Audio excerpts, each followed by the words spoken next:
السلام علیکم دوستانو. یو میاشت مخکې په ایران کې عالمي سطح باندې د حسن قرت مقابله شوې وه او په هغه کې د پاکستان نه د مانسریې سره تعلق لرونکي حافظ محمد ابوبکر هغوی سلیکټ شوي او بیا په هغې کې چې کوم دی هغوی په عالمي سطح باندې فرست پوزیشن حاصل کړو. بهرحال دا زموږ دپاره د ټول پاکستان دپاره د فخر خبره ده. همدغه خلکو ته چې کوم دی حوصله ورکول پکار دي، همدغه خلک راوچتول پکار دي، همدغه خلکو په شان چې کوم دی خپل بچي هغه جوړول پکار دي. همدغه خلک به چې کوم دی زمونږ او ستاسو په قبر کې هم پکار راځي، دغه شاید په قیامت کې به هم پکار راځي، نیک اولاد چې کوم دی پکار راځي. بهرحال هغوی یو 2 ورځې مخکې د دارالعلوم حقاني ته راغلي وو او هلته چې کوم دی تلاوت کړی، بهترین تلاوت یې کړی دی. ما چې یاره تاسو سره چې کوم دی شریک کړم.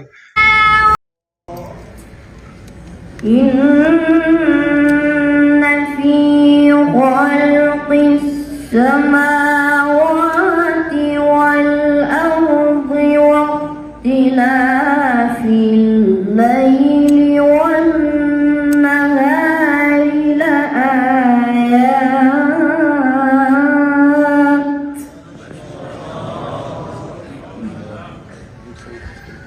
واختلاف الليل والنهار لآيات لأولي الألباب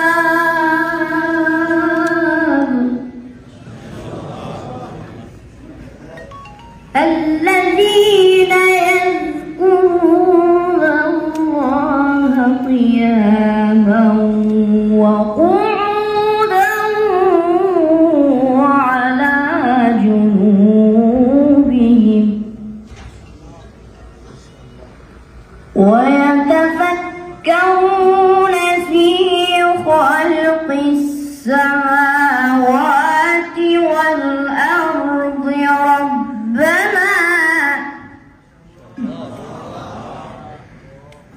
ربنا ما خلقت هذا باطلا سبحانك فقنا عذاب النار.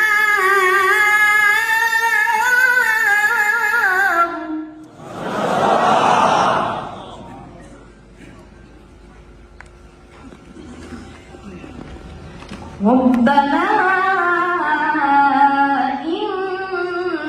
إنك من